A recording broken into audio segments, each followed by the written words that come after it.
성경에 보면 등장 인물 중에 하나님께서 이렇게 만나 주시고 주님께서 이렇게 친히 찾아오신 사람 중에 사람들이 손가락질했던 그런 인물들이 나옵니다.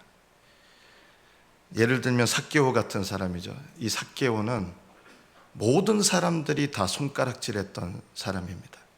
또 사마리아 여인, 이 여인도 사람들 얼굴조차 볼 수 없을 정도로 모든 사람들이 비난하고 또 멀리했던 그런 사람입니다. 예수님의 발을 머리털로 씻겨드렸던 한 여인이 있었는데, 이 여인을 보면서 사람들이 감동을 받은 게 아니라 저 여자가 누군지 아는데 저렇게 나도? 이렇게 생각할 정도로 예수님의 발을 머리털로 씻겨드렸던 그 여인을 막 비난하는 눈초리로 바라보았습니다. 예수님께서 이들에게 찾아오실 때 어떤 모습으로 찾아오셨을까요? 야, 이 죄인들아, 이러면서 찾아오시지 않았어요. 예수님은 그들이 생각하던 어떤 하나님의 모습, 그런 모습으로 찾아오신 것이 아니라 전혀 예상하지 못했던 모습으로 찾아오셨습니다. 반대로 다른 사람들을 죄인시 여기는 사람들에 대해서, 그리고 다른 사람들을 향해서 손가락질을 하는 사람들에 대해서 예수님은 어떻게 찾아오셨을까요? 만나주지 않으셨고 대부분 또 책망하시는 모습으로 그들에게 찾아오셨습니다. 자기의 죄를 깨닫는 사람에게는 긍휼의 모습으로 찾아오셨고, 자기의 죄를 깨닫지 못하는 사람에게는 냉담하거나 또는 책망하시는 모습으로 찾아오셨습니다. 성전에 바리새인과 세리가 찾아왔을 때 이 두 사람은 자기들에게 하나님께서 어떤 모습으로 찾아오시는지 전혀 예상하지 못했을 겁니다. 세리는 가슴을 치면서 저는 죄인입니다, 저를 불쌍히 여기세요 했는데, 주님은 그 기도를 기쁘게 받으시고 그 기도에 응답해 주셨습니다. 그리고 그를 긍휼함으로 만나 주셨습니다. 그런데 자신만만했던 바리새인은 예수님께서 만나 주시지 않았어요. 그냥 돌아갔다 그랬거든요.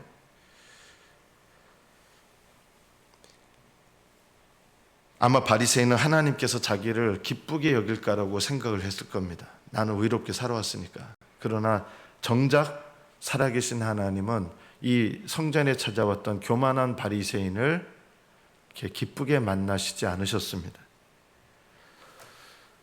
우리가 생각하는 하나님의 모습과 실제로 경험하는 하나님의 모습이 참 다를 수가 있습니다. 저는 성경 읽다가 한번 시험 든 적이 있어요. 구약 성경을 이제 통독을 하다 보니까 돼지고기를 먹으면 가증하여지고 내 백성에서 끊어진다는 말씀을 읽게 됐어요. 되게 놀랐어요. 제가 그 말씀을 읽고. 제가 교회를 다니면서 물론 청년 때였지만 이런 생각이 들었어요. 왜 이렇게 중요한 말씀을 안 가르쳐줬지, 교회에서는? 돼지고기를 먹는 자마다 가증하여지고 내 백성에서 끊어진다고 이렇게 했는데, 제가 제일 좋아하던 음식이 돼지고기 삼겹살 되게 좋아했는데 그날부터 제가 삼겹살을 끊었거든요. 왜냐하면 하나님 백성에서 끊어놓는다고 하셨으니까. 그런데 제가 그 말씀을 오해를 한 거죠. 왜냐하면 그 말씀을 누구에게 어떤 때에 하셨는지 그거를 올바로 알았다 그러면 그런 시험이 안 들었을 텐데, 성경 말씀을 오해를 해가지고 한동안 돼지고기를 안 먹었어요. 부정해진다고 생각했어요. 저는 말씀을 지킨다고 생각했는데 하나님께서 제게 원하시는 그런 신앙의 모습이 아니었거든요. 말씀을 오해를 하니까 말씀을 잘못 적용하게 된 것이었죠. 오늘 이 본문의 말씀도요, 가만히 보면 이 시험들 말씀이에요. 왜 시험들 말씀입니까? 오늘 말씀해 보면 그 안에, 예수님 안에 거하는 자마다 범죄하지 않는다. 예수님 안에 거하는 사람은 범죄하지 않는다. 그리고 범죄하는 사람은 그분을 보지도 못했고 알지도 못한다. 이거 굉장히 심각한 말씀이잖아요. 범죄하는 자마다 예수님을 알지 못하는 사람이고 본 적도 없는 사람이다. 또 죄를 짓는 자는 마귀에게 속하나니 9절에 보면 하나님께로부터 난 자, 거듭난 자잖아요.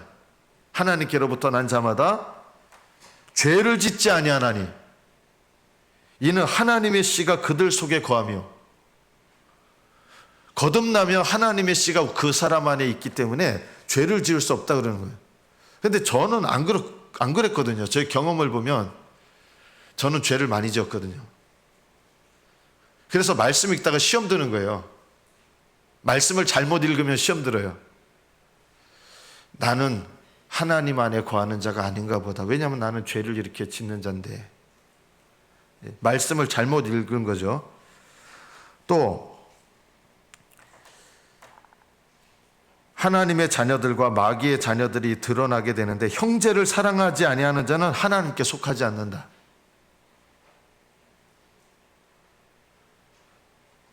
하나님의 씨가 그의 속에 있는 사람은 9절 뒤에 보면 범죄하지 못하는 것은 하나님께로부터 났기 때문이다. 제가 이 말씀을 보면서 사실은 시험이 드는 거예요. 왜냐하면 나는 범죄하는데, 근데 범죄하는 자마다 예수님을 알지도 못하고 본 적도 없고 그분 안에 있는 게 아니다. 그러니까 이게 말씀을 잘못 읽고 시험 드는 거죠. 하나님의 씨가 우리 안에 있다 그러는데 예수님을 믿고 거듭나면 이게 뭘까요? 저는 여러 가지 해석이 있는데 뭐 어떤 것도 괜찮다고 생각이 들어요.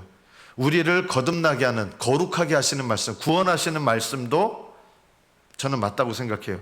베드로전서 1장 23절에 보면 너희가 거듭난 것은 썩어질 씨로 된 것이 아니요 썩지 아니할 씨로 된 것이니 살아있고 항상 있는 하나님의 말씀으로 되었느니라. 우리를 거듭나게 하는 진리의 말씀이 하나님의 씨예요. 또 거듭날 때 하나님께서 우리 안에 새로운 마음을 주시거든요. 하나님이 사랑하는 마음, 죄를 미워하는 마음, 하나님을 기쁘시게 하고 싶어하는 마음, 이런 새 마음을 주시는 것도 하나님의 씨라고 할 수 있습니다. 또 씨라고 하는 것은 거듭난 자 안에 하나님의 성령을 두시는데, 이 거룩하게 하시는 성령도 하나님의 씨라고 할 수 있습니다. 저는 어떤 해석도 저는 괜찮다고 생각해요. 이게 일맥상통하기 때문에. 하나님의 씨가 있는 사람은 이런 특징이 있습니다. 거듭난 사람이죠. 거듭난 사람은 하나님께서 성령을 주시고 또는 거듭나게 하시는 말씀을 주시고 나에게 새 마음을 주시기 때문에 거듭난 사람에게는 하나님의 씨가 있는데, 하나님의 씨가 있는 사람은 이런 특징이 있어요. 하나님 말씀이 들리기 시작해요. 여러분, 하나님 말씀이 들리십니까? 회개의 말씀이 전파되면, 이 하나님의 씨가 있는 사람은 회개의 말씀이 전파되면 그 회개의 말씀을 듣고 회개하는 마음이 일어나요. 근데 들리는 귀가 없으면 회개의 말씀을 들을 때 기분 나빠요. 짜증나요. 말씀이 들린다고 하는 것은 내 죄를 깨닫게 하시는 하나님의 말씀이 깨달아지는 것입니다. 그리고 말씀이 들리는 사람은 하나님을 사랑하는 마음이 식어질 때 그게 심각하게 여겨집니다. 말씀이 들리는 사람은 하나님의 음성을 듣고 기꺼이 하나님께 나가려고 합니다. 그런데 문제는 뭐냐? 오늘 본문 보면 하나님의 씨가 있는 사람은 범죄하지 않는다는 거예요. 저는 이 말씀이 이게 한동안 너무 어려웠어요. 왜 여러분 범죄하지 않으면, 여러분 중에 범죄하지 않은 사람이 있습니까? 죄에 안 빠져본 사람이 있습니까? 저는 정직하게 거듭나면서부터 지금까지 살아온 모든 날들 속에서 이렇게 보면 죄를 안 짓고 산 날이 단 하루도 없었던 것 같아요. 하나님의 씨가 우리 안에 있는 사람, 예수님 안에 있는 사람은 범죄하지 않는다. 근데 제 모습을 정직하게 돌아보면 범죄하면서 살아왔던 거예요. 이 말씀하고 그럼 나는 범죄했으니까 하나님께 속한 사람이 아닌가, 이런 결론을 맺게 되죠. 시험 드는 거예요. 여러분, 말씀 읽을 때 꼭 주의하셔야 될 게 있어요. 말씀 읽다가 시험 드는 거는 항상 올바르게 성경을 읽지 못한 것입니다. 말씀을 읽다가 어느 날 나는 거듭나지 않은 사람인가 봐, 이런 마음이 혹시 올 수가 있어요. 이런 마음은 성령께서 주실까요, 안 주실까요? 성령님은 이런 마음을 주시는 법이 없으세요. 오히려 거듭나지 않은 사람에게 말씀을 주셔서 내가 거듭나야 되겠다 이렇게 사모하게 하시지, 말씀을 읽다가 나는 하나님 사람이 아닌가 보다. 성령님은 이런 일을 하시는 적이 없으세요. 하나님의 사람이 아닌 사람에게 오히려 성령님은 말씀을 주셔서 나 하나님 사람 되고 싶어 이렇게 되는 거예요. 오히려 말씀 읽다가 낙심하게 한다 그러면 그거는 하나님의 성령께서 역사하시는 게 아니라 말씀을 잘못 읽는 거예요. 성경 말씀을 읽다가 나는 이거 도저히 안 되겠어 이렇게, 나는 이렇게 될 사람이 아니야 이렇게 낙심하게 만든다면 이것은 성령님께서 역사하시는 말씀이 아니에요. 성령님은 오히려 내 연약한 모습을 깨닫고 낙심하게 만드시는 분이 아니라 나를 일으켜 세우셔서 하나님 뜻대로 소원하게 하시고 소망하게 하시고 하나님 뜻을 즐거이 행하도록 우리를 격려하시고 일으켜 세우셔요. 이것은 성령께서 역사하시는 거예요. 청년 시절에 저를 제일 괴롭혔던 죄는 음란죄였습니다. 도저히 못 벗어나겠더라고요. 아무리 회개를 해도, 아무리 회개하면서 자학을 해도, 제가 막 제 몸을 막 때렸다 그랬잖아요. 아무리 자학을 해도 음란죄에서 벗어날 수가 없었습니다. 벗어나고 싶은데 벗어나지 못하는 거예요. 아니, 미칠 지경이 됐습니다. 저를 이렇게 지혜롭게 인도하시는 분이 주변에 있었다 그러면 이런 마음을 좀 솔직하게 고백하고 어떻게 했으면 좋겠습니까 하는데 그걸 물어보고 싶은 사람도 없고 물어볼 만한 분도 없는 거예요. 그런 얘기를 했다 그러면 사람들이 어떻게 저를 여기라고 생각하냐면 멀쩡한 줄 알았더니 사람이 아주 그냥 지저분한 인간이었네 이렇게 쳐다볼 것 같은 거예요. 내가 누군가에게 내가 고민하는 걸 얘기를 하면, 솔직하게 얘기를 하면 비난으로 돌아올 것 같은 거예요. 그래서 아무한테도 얘기 못하고 정말 끙끙 앓는 거예요. 그래서 아무리 학대해도 마음에 평안이 없었고요. 그래서 어떻게 하기로 했냐면 더 학대를 해야 되나 보다, 나를 이 못된 죄인 하면서 저를 엄청나게 학대하기 시작했습니다. 저를 정죄하고 나는 쓰레기 같은 인간이야. 물론 우리는 쓰레기 같은 인생이지만 이게 다른 거예요. 나를 정죄하면서 나는 쓰레기 같은 인간이야 이러면요, 이거는 성령께서 주시는 마음이 아니에요. 성령님은 내가 쓰레기 같은 인간인 것을 깨달아서 거기서 포기하게 하시는 분이 아니라 어떻게 하세요? 그것을 깨달아서 그럼에도 불구하고 하나님께 나아가게 하세요. 이것이 성령께서 하시는 일이에요. 악한 영이나 우리 육신은요, 내 모습을 깨달아서 절망하게 만들어요.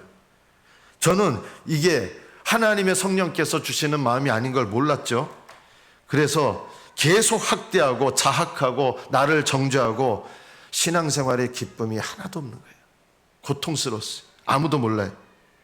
그런데 제가 그렇게 고통스러울 때 놀랍게도 주님이 저를 찾아오셨는데, 그때 내가 생각해왔던 주님과 내가 만난 주님이 다르다는 것을 그때 알았던 거예요. 저는 주님께서 이 죄를 벗어나지 못하는 저를 비웃고 비난하고 너 그거밖에 안 돼? 이런 모습이실 줄 알았어요. 그런데 실제로 저를 찾아오셨던 주님은, 저는 그때 알았어요. 저를 너무 불쌍히 여기셨고 긍휼히 여기셨고 저를 사랑하셨다고요.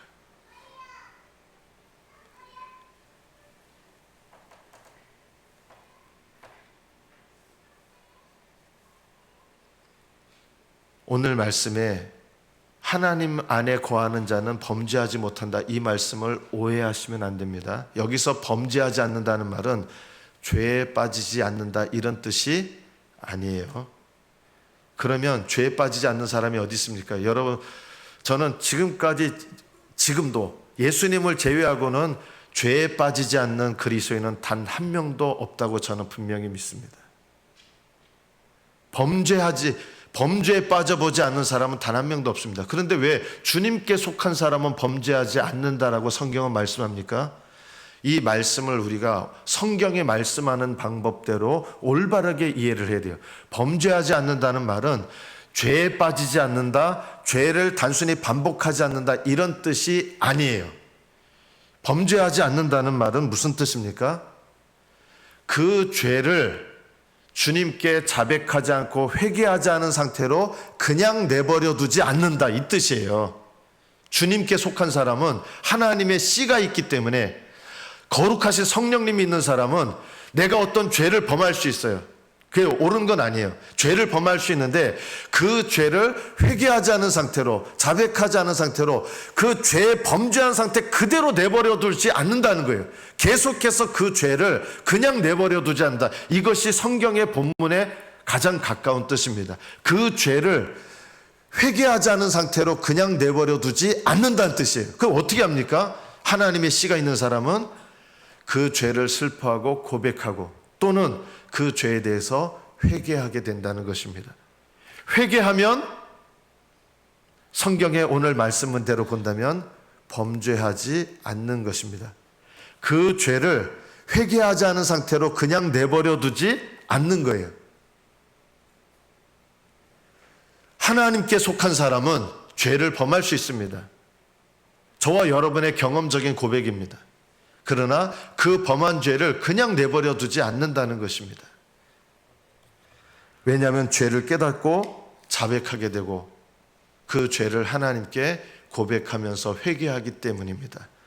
주님께 자백하며 회개하는 죄는 범죄하지 않는 것입니다. 하나님께 속한 사람은 범죄하지 않는다는 말이 죄에 빠지지 않는다는 뜻이 아니라 죄를 반복하지 않는다는 뜻도 아닙니다. 여러분, 죄를 반복해 봤잖아요. 우리가 제일 고민하는 죄 얼마나 반복 많이 했습니까? 물론 그거 옳은 것은 아닌데 우리는 죄를 반복하는 인생들이었습니다. 죄를 반복하지 않는다는 뜻이 아니라 하나님께 속한 사람은 죄를 반복하지 않는다. 그러면 우리는 하나님께 속한 사람 아무도 또 없을 거예요. 그 뜻이 아니라 죄를 회개하지 않은 상태로 내버려 두지 않는다는 뜻입니다. 성령님께서 우리 안에 있는 하나님의 씨, 진리의 말씀은 우리를 죄를 깨닫고 회개하게 하세요. 우리 안에 있는 성령님은 우리의 죄를 깨닫게 해서 자백하고 회개하게 하세요. 우리 안에 있는 예수님은 우리로 하여금 깨닫게 해서 하나님께로 나아가게 하세요. 이것이 범죄하지 않는 것입니다. 하나님께 나아가지 않고 죄를 지어서 하나님을 등진 상태로 그냥 그대로 있는 것, 오히려 이게 범죄하는 것입니다. 오히려 하나님 앞에 내가 범죄했을 때 그것을 깨닫고 하나님께 나아간다면 이 사람은 범죄하는 것이 아닙니다. 성경의 말씀의 뜻은 이것입니다. 저는 아침마다, 요즘은 거의 하루에 한 번은 샤워합니다. 많을 때는 2번 정도 하고 더 많을 때는 한 3번 정도 샤워합니다. 하루에 한 번은 꼭 샤워하거든요. 그리고 요새는 코로나 이후로 저한테 생긴 습관이 있는데요. 집에 오면은 손 씻습니다. 무조건. 이게 아직도 습관이 돼서 뭐 나쁜 습관 아니죠. 여러분, 샤워하면서 나는 왜 이렇게 더러운가 막 자책하고 이렇게 하면서 샤워하십니까? 더러운 거 알지만 샤워하면서 기분이 어떻습니까? 좋죠. 샤워할 때까지가 조금 고민이 될 때가 있어요. 제가 금요일날 금요기도를 마치면 온몸이 땀에 젖거든요. 집에 가면 피곤해서 그냥 샤워하지 않고 자고 싶은 거예요. 근데 그 자다 보면 왠지 찜찜해서 깰 때도 있고 찜찜해요. 아주 꿉꿉하고. 그래서 그 금요일 같은 때는 샤워할 때 갈등이 돼요. 오늘 그냥 자자. 근데 그렇게 그냥 꿉꿉하게 자면 불편하게 자기 때문에 그래도 샤워하고 자자 하고 샤워를 하고 자요. 샤워하면서 나 오늘 왜 이렇게 더럽지? 왜 이렇게 불편하지? 왜 이렇게 찝찝하지? 이렇게 하면서 샤워하진 않아요. 손을 씻으면서 나는 왜 이렇게 더러운 인생이야? 이렇게 자책하지 않잖아요. 무슨 말이냐면, 여러분, 하나님께 고백하고 하나님께 회개하는, 회개가 무슨 여러분 잘못했습니다 이게 회개가 아니에요. 잘못했습니다 하는 건 자백이고 고백이고, 회개는 하나님께 나아가는 거예요. 하나님께 나아갈 때 여러분 불편합니까? 하나님께 여러분 나아가실 때 불편하다고 느끼시면 아직 하나님을 잘 모르시는 거예요. 하나님께 나아갈 때 불편하다고 여기시는 분들은 하나님을 올바르게 알게 되시기를 축복합니다. 하나님께 내 죄를 깨달은 사람이 하나님께 나아갈 때 하나님은 우리를 이렇게 쳐다보시잖아요. 불편하게 우리를 네가 그 죄를 저지르고도 나한테 나오냐? 이렇게 우리에게 만나주시는 법이 없으세요. 우리가 하나님 앞에 죄를 깨닫고 나아갈 때마다 하나님은 우리를 불쌍히 여기시고 사랑함으로 만나주십니다. 여러분, 이것을 믿으시기를 축복합니다. 이게 예수님을 믿는 사람들에게 주시는 은혜예요. 어떤 분들은 이렇게 얘기할 수 있어요. 아니, 죄를 고백하며 회개했다면서 또 범죄하지 않았습니까? 그러면서 기뻐한다고 말이 됩니까? 왜 말이 안 됩니까? 예전에 내가 잘못했던 거 하나님 앞에 고백하고 회개하면서 나갔습니다. 자, 문제는 그 다음에 내가 똑같은 죄를 또 저질렀어요. 그러면 기쁨으로 못 나갑니까? 아니에요. 그 죄에 대해서 하나님 또다시 진지하게 고백하고 하나님께 나아가면 하나님은 우리를 기쁘게 맞아주시고 우리를 용납하시고 하나님의 은혜와 사랑을 베풀어 주십니다. 포기하지 마세요. 똑같은 죄를 반복할 때 우리가 제일 고민스럽거든요. 그럼 어떻게 됩니까? 똑같은 죄를 반복할 때마다 믿음으로 나아가십시오. 똑같은 죄를 반복한다고 하나님께 나아가는 거 포기하지 마십시오. 어떻게 하셔야 돼요? 그래도 나가야 돼요. 그래도 하나님께 의지하시고 나가셔야 돼요. 그러면 하나님은 야, 너도 낯짝이 있지 않냐? 이렇게 하지 않아요. 세상 부모는 그렇게 할지 몰라도 우리 하나님 아버지는 내가 죄를 반복해도 그것에 대해서 포기하지 않고 무디게 여기지 않고 아무렇지 않게 여기지 않고 내가 진지하게 하나님 앞에 똑같은 죄를 반복할 때마다도 그래도 그때마다 하나님 앞에 정직하게 나아가면 하나님은 우리를 기쁘게 맞아주시고 사랑의 하나님, 긍휼의 하나님으로 우리를 만나 주십니다. 이런 사람은요, 죄를 반복하고 다른 사람들 보기에 아니 뭔데 그렇게 죄를 반복합니까 할지 몰라도요, 죄를 반복할 때마다 하나님 앞에 정직하게 나아가는 사람은 범죄하는 사람이 아닙니다. 그 죄에 계속 머물러 있는 사람, 그 사람이 범죄하는 사람이에요. 범죄한다는 말은 그 죄를 돌이키지 않고 그 죄에 계속 머물러 있는 게 범죄하는 거예요. 성경의 말씀이에요. 여러분, 사람을 죽인 이 중에 제가 몰라서 그럴 수 있어요. 사람을 죽이신 분 거의 없을 거예요. 그죠? 사람을 실수로 죽여놓고 그 다음에 또 사람을 죽여, 이런 사람 거의 없어요. 별로 없어요. 그런데 사람을 죽였지만 한 번 사람을 죽였지만 그 다음엔 사람 안 죽였습니다. 그러면 이게 범죄하지 않는 겁니까? 아니에요. 사람을 죽였는데 그 죽인 죄를 하나님께 고백하고 회개함으로 나가지 않으면 그 사람은 사람 죽이는 일을 반복하지 않아도 그 죄에 거하는 사람이에요. 그런데 사람을 죽이는 죄를 실수든지 어떤 일이든지 잘못 범했어요. 그런데 그 죄를 하나님 앞에 진심으로 고백하고 회개했어요. 그러면 그 사람은 그 죄에 거하는 사람이 아닙니다. 여러분, 이 차이를 아시겠습니까? 내가 도둑질을 했어요. 언젠가 도둑질 했어요. 그런데 그 다음에는 도둑질을 안 해요. 그런데 그 도둑질한 죄에 대해서 내가 회개하지 않고 자백하지 않고 그 도둑질한 죄를 하나님께 고백하지 않고 그 죄로 인하여 하나님께 나아가지 않은 상태로 그대로 내버려두면 이 사람은요, 범죄하는 사람이에요. 왜냐하면 그 죄에 머물러 있기 때문이에요. 그런데 그 도둑질한 죄를 하나님 앞에 고백하고 회개했다면, 정말 회개하고 나갔다면 이 사람은 범죄한다는 말은 계속 그 범죄한 죄에 머물러 있는 이런 뜻이에요. 범죄하는 사람이 아닙니다. 또 실수로 도벽이 발동을 했어요. 그래서 또 훔쳤어요. 사람들 보기에 비난할 만하잖아요.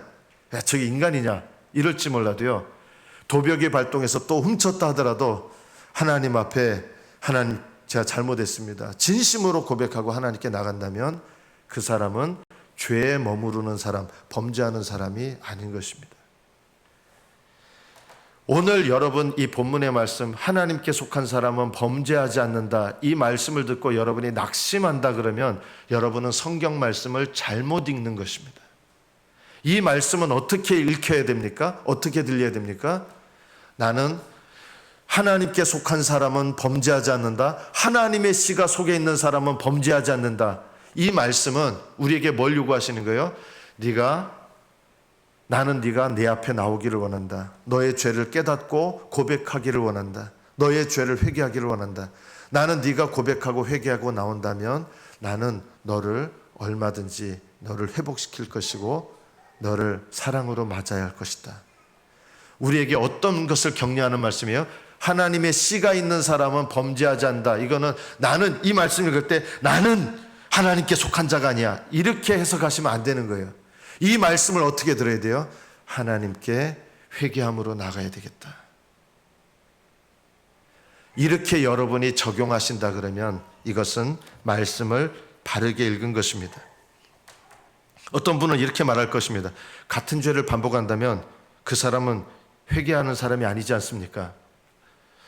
같은 죄를 반복하면서 더 이상 회개하기를 중단한다면, 죄를 깨닫기를 중단한다면 그 사람은 회개하는 사람이 아닐 수 있습니다. 그러나 같은 죄를 반복하는 것 같지만 그때마다 하나님 앞에 진실하게 회개함으로 나간다면, 하나님께 나간다면 그 사람은 하나님께서 그때마다 은혜를 베푸시고 용납하시고 새롭게 하시는 거예요. 하나님은 언제까지 이렇게 우리를 용납하십니까? 진실하게 하면요. 베드로에게 말씀하셨잖아요. 70번에 7번까지도 형제를 용서해라. 그날, 오늘 70번에 7번이라도.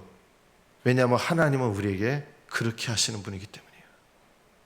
죄를 뻔뻔하게 여기는 게 아니라 죄를 고백하고 회개하면 하나님은 우리를 용서하시고 우리에게 은혜로 찾아오십니다. 여러분, 상처가 생기면 언제 소독해야 됩니까? 최대한 빨리 소독하는 것이 제일 좋은 거죠. 죄를 범했을 때 언제 고백하는 게 제일 좋습니까? 최대한 빨리 고백할수록 좋습니다. 여러분, 상처를 입었는데 오랫동안 놔두는 시간만큼 그게 점점 더 번져가지고 이 소독하지 않으면 혈관을 타고 들어가서 다른 질병이 생길 수도 있습니다. 그래서 소독은 언제 되느냐? 최대한 빨리 할수록 좋습니다. 과산화수소 붓고 소독약 붓잖아요. 우리가 죄를 범했을 때 제일 지혜로운 게 뭐예요? 속히 하나님 앞에 깨닫고 고백하는 것이 제일 좋습니다. 그것을 미루면 미룰수록 우리는 회개하기가 어렵고 돌아가기가 어려워요. 왜냐하면 돌아가고 싶은 마음이 안 들어요. 하나님께 나아가고 싶은 마음이 안 들어요. 그래서 우리가 정말 연습해야 되는 영적인 연습 중에 하나가 뭐냐면 죄를 범했을 때 즉시로 회개하는 훈련, 죄를 범했을 때 즉시로 하나님께 나아가는 훈련, 이것이 우리를 오히려 영적으로 건강하게 해요. 대수롭지 않게 죄를 여기고 회개하지 않는 사람은 죄에 머물러 있기 때문에 하나님과 교제할 수 없어요. 그런데요, 우리 눈에 보기에는 죄를 반복하는 것 같은데 그때마다 하나님 앞에 죄를 고백하고 그때마다 하나님께 나가는 사람은 놀라운 일이 있습니다. 하나님과 친밀한 영적 교제를 나눕니다. 죄를 별로 안 짓는 사람인 것 같은데 그 죄를 그냥 내버려 두는 사람은 범죄하는 사람이고 하나님과 친밀한 영적 교제를 못해요. 그런데 죄를 범하는 것 같지만 그때마다 하나님께 나아가는 사람은 그 죄에도 불구하고 범죄하는 사람이 아니기 때문에 하나님과 친밀한 교제가 회복됩니다. 저는 지금껏 양심적으로 살아왔습니다. 남한테 해코지 안 하면서 살아왔습니다. 저는 다른 사람들 보기에 모범적으로 살아왔습니다. 저는 다른 사람들 보기에 정말 칭찬드리면서 인생을 살았습니다. 저는 하나님 심판대 앞에 서면요, 하나님을 모르는 사람은 그 인생 그렇게 대단하지 않아요. 사람들 눈에 대단할지 모르지만요, 누가 대단한지 아십니까? 하나님을 아는 것이 대단하고 하나님과 친밀한 것이 대단하고 하나님의 은혜를 받는 것이 대단한 거잖아요. 이것이 신앙입니다. 하나님은 이런 신앙생활을 우리가 날마다 하기를 원하시는 거예요. 소독하고 끝납니까? 약 발라주시고 그 다음에 이렇게 꺼지 같은 거 붙여주시고. 소독은 그 자리에서 하시는데 새살이 돋고 회복되는 과정은 시간이 걸려요. 우리가 주님께 고백하면 용서를 받아요. 곧바로 사함과 씻음을 받습니다. 그러나 주님께서 우리를 온전히 회복시키는 과정은 시간이 걸릴 수 있어요. 그래서 징계도 주시고, 다윗은 밧세바와 그리고 그 남편을 죽인 죄를 고백했을 때 그 즉시에 용서받았어요. 그러나 회복하는 과정이 오래 걸렸어요. 징계가 임했어요. 그 징계를 어떻게 했어요? 겸손히 받아들여요. 그것이 치료하는 과정이에요. 누군가 여러분의 죄를 비난할 수 있어요. 그럴 때 네가 뭔데 날 비난해. 이렇게 하지 마시고요. 그래요. 비난하는 그 사람은 하나님 앞에 또 책망을 받겠지만 누군가 나를 비난한다면 이것도 하나님께서 그 사람을 통해서 나를 깨닫게 하시는 거라면 그 비난을 겸허히 받아들이고, 누군가 나를 힘들게 해요. 비난하면서. 때로는 내게 수치당하는 일이 일어나요. 그러나 그것도 기꺼이 내가 감당할 일이다. 왜냐하면 내가 범한 죄에 대해서 하나님께서 징계를 통하여 나를 회복시키시는 과정이거든요, 대부분. 그래서 하나님의 징계를 겸손히 받아들일 필요가 있어요. 그래서 참으로 회개하는 사람은 중요하게 여기는 게 있는데요, 하나님 주시는 처방을 적용하셔야 돼요. 의사가 이제 치료하고 소독하고 꺼지 발라주고 뭘 줍니까? 이 약 주죠. 약을 주죠. 이 약을 먹으세요. 그리고 식사한 다음에 먹으세요 하면 그대로 해야 돼요. 이게 처방이에요. 의사가 주는 처방을 따라서 순종해야 돼요. 우리에게 주님께서 회개케 하시는 사람은 죄를 고백할 뿐만 아니라 처방을 주시는 게 있어요. 주님께서 주시는 경우도 있고 말씀을 통해서 주시기도 하고 우리가 모이는 공동체를 통해서 나에게 처방을 주실 때가 있어요. 그 처방을 따라야 됩니다. 그것이 나를 회복하는 과정이에요. 제가 어제 토요일 오전은 설교 말씀 준비할 때 제일 이게 마음이 급한 때거든요. 8시 반쯤에 아내한테 전화가 왔습니다. 저희 집 밑에 집에서 천장에서 이제 물이 샌다고 찾아온 거예요. 이 전화를 받으니까 벌써 약간 짜증이 밀려오는 거예요. 이거 밑에 집에 물이 새면 그거 공사하려고 그러면 비용도 많이 들어가고 그것도 사람 인부 불러다가 그거 점검해야 되고 귀찮다. 그러면서 그 짧은 순간에 저에게 3가지 죄의 마음이 싹 올라왔어요. 아내한테 이거 아내가 좀 해결해 주지. 나 설교 준비하느라고 바쁜데 아내가 해결해 주지. 이런 마음이 이렇게 올라왔어요. 그리고 또 하나 어떤 마음이 올라오냐면 이거는 좀 알았어요. 나 설교 준비하느라고 바쁜데 알아서 해주시면 안 되나? 이런 마음이 들고, 이런 마음이 들면서 아내가 이럴 때 좀 이럴 땐 나 부르지 말고 좀 본인이 알아서 이런 마음이 올라왔어요. 그런데 이런 마음도 죄예요. 하나님께서 마음을 주신 거예요. 이거 올바른 마음이 아니다. 이게 어떤 죄입니까? 회피하고 싶어하는 본성이 있잖아요. 회피하고 싶어요. 하나님 제가 잘못했습니다. 그 처방이 있어요. 처방이 뭐예요? 그래서 설교 준비하다가 말고 관리사무소 가서, 관리사무소 아무도 없는 거예요. 그래서 관리사무소 직원을 불러다가 이러이러한 일이 있어서 같이 좀 가보셨으면 좋겠어요. 관리소 직원이 저와 함께 가서 갔는데 저는 잘 몰랐는데 거기 위에 화장실 위쪽에 뭐 여는 걸 열더니 뭐가 관이 잘못돼서 그런 게 아니라 이 볼트 너트가 헐거워져 가지고 거기서 물이 이렇게 새는 거예요. 별거 아닌 거였어요. 그래서 그분이 너무 감사하더라고요. 사다리를 가지고 와서 그거를 조여줘서 문제가 너무 쉽게 해결된 거예요. 제가 한 일은 아무것도 없어요. 제가 한 일은 그냥 알리고 거기에 모셔간 것밖에 없고 다 그분이 다 고쳐주신 거예요. 제가 그걸 통해서 하나님께서 저에게 작은 일인데 깨닫게 하신 게 있어요. 저는 회피하고 싶어하는 본성이 있고 남한테 자꾸 이렇게 책임을 전가하고 싶은 본성이 있는 거예요. 하나님께서 이 작은 일을 통해서 적용하게 하신 것이죠. 우리가 해야 될 일은요, 주님께 나아가는 일을 귀찮아하지 마시라는 겁니다. 죄를 범했을 때 우리는 주님께 그것을 고백하고 깨닫기를 싫어하는 육신의 본성이 있습니다. 이런 본성을 이기셔야 됩니다. 누군가의 죄를 미워했습니다. 하나님, 여러분 회개도 잘 안 되는 거 있잖아요. 누군가 미워하는데 하나님 미워해서 죄송해요 하는데 바뀌잖아요. 왜 안 바뀐지 아십니까? 자백은 하는데 적용을 안 했기 때문에 그래요. 적용이 뭐예요? 하나님, 제가 누군가를 미워했습니다. 그럼 적용하게 하세요. 그 사람에 대해서 여전히 불편해요. 불편한데 그 사람을 사랑하는 어떤 행동을 하게 하세요. 그게 적용이에요. 그 처방 주신 것에 내가 순종해야 돼요. 그러면 어떤 마음을 주시느냐? 주님께서 나에게 처방하신 어떤 행동, 내가 그 사람에 대해서 기분 나쁘고 별로 좋아하지 않지만 그 사람을 위해서 내가 그 사람이 좋아하는 어떤 거를 좀 준비해서 내가 예를 들어 찾아가요. 이게 적용이에요. 이게 처방을 따르는 적용이에요. 그러면 어떤 마음을 주시느냐? 놀랍게도 주님께서는 그 처방에 내가 순종할 때 미워하는 마음을 제해 주세요. 그런 처방에 순종하는 적용이 없으면 맨날 뭐가 반복돼요? 미워하는 마음 없애주세요. 안 없어져요. 왜 안 없어지느냐? 주님께서 주시는 처방에 순종해야 그 마음을 없애주시는 은혜를 베푸시는데, 우리는 이거를 순종하려고 하는 마음을 잘 안 가지는 거예요.